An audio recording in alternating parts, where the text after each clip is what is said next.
नमस्कार दोस्तों, knowledge for Indian में आपका स्वागत है। तो दोस्तों, आज के इस वीडियो में हम बात करेंगे एसी के बारे में। आपको कौन सा एसी खरीदना चाहिए और ये दोस्तों inverter AC, dual inverter AC और नॉन इन्वर्टर एसी क्या है। तो चलिए दोस्तों शुरू करते हैं। तो सबसे पहले तो मैं ये बता दूं, जो इन्वर्टर एसी है इसके अंदर कोई इन्वर्टर नहीं लगा होता है दोस्तों। कई लोग ये सोचते हैं कि इसके अंदर इन्वर्टर लगा रहता है, दरअसल ऐसा कुछ भी नहीं है। ये एक टेक्नोलॉजी है जो कि जापान द्वारा आई गई है, जापान में डेवलप हुई थी टेक्नोलॉजी। तो एक ही टेक्नोलॉजी, इसमें के अंदर कोई भी जो है इन्वर्टर नहीं लगा होता है और ये लेटेस्ट टेक्नोलॉजी है दोस्तों। तो सबसे पहले तो मैं ये बताता हूँ दोस्तों अब इसके फायदे क्या हैं। ठीक है, अगर हम नॉन इन्वर्टर एसी से कंपेयर करें इन्वर्टर एसी का तो फायदा क्या है, और मेनली फायदे की बात करें तो सबसे पहला फायदा ये है दोस्तों, इन्वर्टर एसी का बिजली कम लेता है, आपकी बहुत ज़्यादा बिजली की बचत करता है। ठीक है, और दूसरे फायदे की बात करें तो इसकी जो कूलिंग है काफ़ी ज़्यादा फास्ट होती है नॉन इन्वर्टर एसी के कंपैरिजन में। ठीक है, और तीसरी बात करें तो दोस्तों इसकी नॉइज़ काफ़ी ज़्यादा कम आती है, मतलब आवाज़ काफ़ी ज़्यादा कम करता है। और अगर हम चौथी बात करें तो दोस्तों इसमें स्टेबलाइजर की कोई ज़रूरत नहीं है। जैसे कि आपने देखा होगा नॉन इन्वर्टर एसी में स्टेबलाइजर लगाना पड़ता है, जो कि पावर फ्लक्चुएशन होता है उससे उससे बचाता है। तो इसमें कोई ज़रूरत नहीं स्टेबलाइजर लगाने की, किसमें, इन्वर्टर एसी में। इधर मैं बात करूं दोस्तों इन्वर्टर एसी कैसे काम करता है, तो मैं बता देता हूं आपको, एग्जांपल देता हूं। जैसे आपने 24 डिग्री सेट किया एसी में, है ना, एक इन्वर्टर एसी में सेट किया और एक नॉन इन्वर्टर एसी में। तो इन्वर्टर एसी में क्या होता है दोस्तों, जैसे ही 24 डिग्री सेट किया और जैसे ही 24 डिग्री पे आएगा तो वो क्या होगा दोस्तों, उसको मेंटेन करके चलेगा, मतलब उसका जो कंप्रेसर बंद नहीं होगा, वो स्लो हो जाएगा। लेकिन वहीं आप नॉन इन्वर्टर एसी की बात करें तो वो क्या होगा दोस्तों, जैसे ही 24 पे आया तो वो उधर कट हो जाएगा, मतलब आपका जो कंप्रेसर बंद हो जाएगा। और फिर क्या होगा दोस्तों, जैसे ही आपका रूम टेम्परेचर बढ़ेगा तो फिर से चालू होगा, पूरी स्पीड से चालू होगा।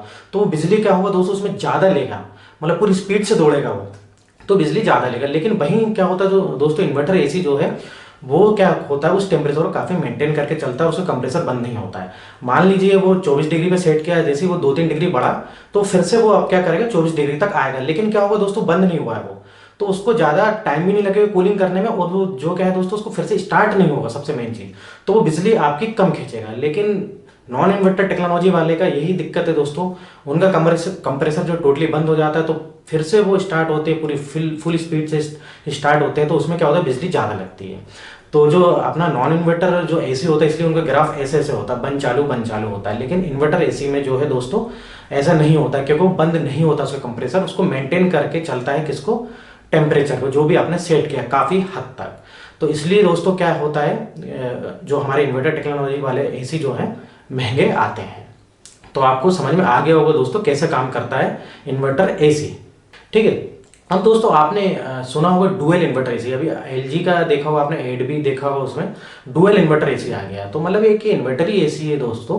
बस डुअल इन्वर्टर का मतलब हो गया जो इसका कंप्रेसर होता है उसके अंदर जो रोटरी रहता है, मतलब जो रोटरी रहती है तो 2 रोटरी करती है कंप्रेसर के अंदर, मतलब टेक्नोलॉजी और ज़्यादा बढ़ाती है। तो अब वो रोटरी जो होती घूमती है दोस्तों, वो हो सकता है कि क्लॉकवाइज घूमे और एक एंटी क्लॉकवाइज घूमे, या तो हो सकता है दोनों जो क्लॉकवाइज घूमे, वो डिपेंड करता है कंपनी ने कंप्रेसर कैसा बनाया है, क्या टेक्नोलॉजी दी है। तो इसमें 2 रोटरी कर दी है, तो इसको कर दिया है डुअल इन्वर्टर एसी का नाम दे दिया। ठीक है, अभी डुअल इन्वर्टर एसी का फायदा क्या है दोस्तों, सेम फायदा इन्वर्टर की तरह, बस इसमें बिजली की बचत और ज़्यादा कम और ज़्यादा होगी, मतलब बिजली और ज़्यादा बचाएगा आपकी। ठीक है, तो अगर आप लेटेस्ट टेक्नोलॉजी का लेना चाहते हैं तो आप बिल्कुल देख सकते हैं डुअल इन्वर्टर वाला। अगर बिजली की बचत करना चाहते हैं तो बिल्कुल आप डुअल इन्वर्टर वाला ले सकते हैं। तो दोस्तों ये सब डिपेंड करता है आपके बजट पे। अगर आप बात करेंगे नॉन इन्वर्टर एसी वाले तो वो भी काफ़ी अच्छे होते हैं दोस्तों, आप उनको भी ले सकते हो। अब वो ये सब जो डिपेंड करता है आपके बजट पे, क्योंकि जो इन्वर्टर एसी होते हैं वो लगभग 10,000 तक ऊपर जा सकते हैं नॉन इन्वर्टर एसी के कंपेरिजन में। और ये जो नॉन इन्वर्टर एसी आपको 10,000 रुपये जो है कम में मिल सकते हैं, तो रेट का काफ़ी डिफरेंस आ सकता है दोस्तों। वही है दोस्तों, लेटेस्ट टेक्नोलॉजी लोगे तो महंगा पड़ेगा। तो दोस्तों मैं एक चीज़ और बता देता हूँ, नॉन इन्वर्टर एसी अगर आप खरीदने जा रहे हैं, अगर मान लीजिए आप 5 स्टार खरीद रहे हैं, इसमें भी दोस्तों 3, 4, 5 रहते हैं, डिपेंड करता है आपके बजट पे। मान लीजिए 5 स्टार खरीदने जा रहे हैं और आपको 1.5 टन का एसी चाहिए, तो एक 1.5 टन का 5 स्टार एसी 35 का है तो एक 30 का है। एग्जाम्पल दे रहा हूँ दोस्तों मैं। तो आप देखते होंगे दोस्तों कि सेम स्पेसिफिकेशन है, लेकिन इतना रेट में डिफरेंस क्यों है। तो ये हो सकता है दोस्तों कंपनी का डिफरेंस तो हो सकता है, लेकिन इसमें मेन चीज़ होती है दोस्तों कॉइल। 2 कॉइल आती हैं, एक एल्युमिनियम की एक कॉपर की। तो कॉपर कॉइल वाले जो एसी होते हैं दोस्तों वो थोड़े से महंगे आते हैं, क्योंकि दोस्तों आपको पता ही है कॉपर वैसे ही महंगा है। और कॉपर के फायदे क्या होते हैं, ये लंबे समय तक चलते हैं, और अगर खराब भी हो जाए ये कॉइल कॉपर वाली तो ईजिली जो है रिपेयर हो सकती है। लेकिन एल्युमिनियम में दोस्तों रिपेयर करना मुश्किल होता है, हो सकता है पूरी कॉइल चेंज करना पड़े। तो जो कॉपर कॉइल वाले आप खरीदेंगे तो थोड़ा सा महंगे पड़ेंगे, लेकिन दोस्तों अच्छे रहेंगे, काफ़ी लंबे समय तक चलेंगे। तो आप नॉन इन्वर्टर एसी खरीदने जा रहे हैं तो उनमें थोड़ा सा ध्यान रखिएगा। और अगर दोस्तों आपका बजट नहीं है ज़्यादा तो आप एल्युमिनियम वाले भी ले सकते हैं, मैं बुरा किसी को नहीं बोलूँगा। तो दोस्तों आपको काफ़ी कुछ समझ में आ गया होगा एसी के बारे में। तो अब मैं दोस्तों एक चीज़ और बता देता हूँ, एसी खरीदने जा रहे हैं आप तो कहाँ से खरीदें, ऑनलाइन खरीदें या तो आप लोकल जो दुकान रहती है उनसे खरीदें। तो दोस्तों आप ऑनलाइन जो है रेट बिल्कुल चेक कर सकते हैं, उनका स्पेसिफिकेशन चेक करते हैं, उसके बाद आप दुकान पे जाइए, दुकान पे वही चीज़ चेक करिए। कई बार क्या होता है दोस्तों, ऑनलाइन जो एसी वगैरह महंगे मिलते हैं और इनके इंस्टॉलेशन में दिक्कत आती है, इंस्टॉलेशन के लिए अलग से चार्ज भी हमको देना पड़ सकता है।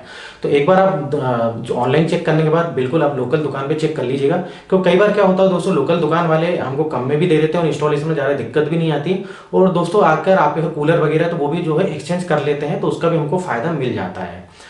तो ये तो दोस्तों आपको समझ में आ गया होगा। अब आपको पूरा जो है बजट पे निर्भर करता है, अगर आपको लेटेस्ट लेना चाहते हैं तो आपको बिल्कुल डुअल इन्वर्टर वाला ले सकते हैं। तो पूरा सब कुछ जो है डिपेंड करता है आपके बजट पे। अगर आप दोस्तों चाहते हैं कि हमको 2-3 महीने चलाना है, जैसे आप कहीं भी रह रहे हो, आपका घर या रूम ज़्यादा गर्म नहीं होता हो, तो आप सोचते होंगे सिर्फ 2-3 महीने तो चलाना है, तो बिल्कुल आप नॉन इन्वर्टर एसी ले लीजिए, उसमें भी आप 3 स्टार वाला ले लीजिए तो काफ़ी ज़्यादा सस्ता पड़ेगा। तो डिपेंड करता है आपके बजट में। तो दोस्तों इधर थोड़ा सा इन्वर्टर एसी के बारे में भी बताऊंगा। इन्वर्टर एसी में भी दोस्तों स्टार आते हैं, 3 स्टार, 4 स्टार, 5 स्टार, मतलब इसमें भी जो स्टार आते हैं, इसका मतलब अगर 5 स्टार वाला लेंगे तो और ज़्यादा बिजली की बचत कम लेगा। टेक्नोलॉजी एक अलग चीज़ हो गई दोस्तों, रेटिंग एक अलग चीज़ हो गई। तो इन्वर्टर एसी में भी स्टार आ गए दोस्तों। अगर मैं बात करूँ इन्वर्टर एसी के, जब स्टार्टिंग में लॉन्च हुए थे तो इसमें शायद मैंने देखा है कि स्टार नहीं आते थे, लेकिन जो है दोस्तों अब इसमें भी रेटिंग स्टार आ गई है, किसमें, इन्वर्टर एसी में। यहाँ मैं एक चीज़ आपको बताना चाहूँगा दोस्तों, आप कोई भी एसी खरीदना चाहे, चाहे वो इन्वर्टर हो या नॉन इन्वर्टर हो, या चाहे कोई भी स्टार हो, 3, 5, 4 कोई भी स्टार हो, आप उसके साइड में देख सकते हैं, एसी के साइड में या नीचे देख सकते हैं वो कितना पावर कंजप्शन लेगा। मतलब कितना पावर कंजप्शन लेगा, मतलब ये है कि कितनी बिजली खर्च होगी और आपकी कितनी बचेगी। तो ये आप दोस्तों जब भी एसी खरीदने जाए, कोई भी एसी हो, आप उसके साइड में नीचे देखिएगा, उसमें पावर कंजप्शन जो है लिखा रहता है। तो दोस्तों आज के इस वीडियो से आपको समझ में आ गया होगा। अगर अभी भी कंफ्यूजन है कुछ तो आप बिल्कुल मेरे कमेंट्स बॉक्स में लिख सकते हैं, मैं कमेंट्स के थ्रू जो आपको जवाब दूंगा। तो दोस्तों मेरा वीडियो इधर ही खत्म होता है। अगर मेरा वीडियो अच्छा लगे तो दोस्तों लाइक शेयर कीजिएगा और दोस्तों सब्सक्राइब जरूर कीजिएगा मेरे चैनल को, अगर इस टाइप से वीडियो देखना चाहते हैं, चाहे वो टेक हो, मेडिकल हो या अदर्स नॉलेजेबल वीडियोस हैं।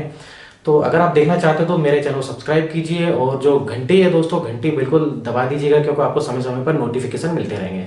तो दोस्तों कल फिर मिलूंगा एक नए वीडियो के साथ। जब तक आप देखते रहिए आपका अपना चैनल नॉलेज फॉर इंडियन।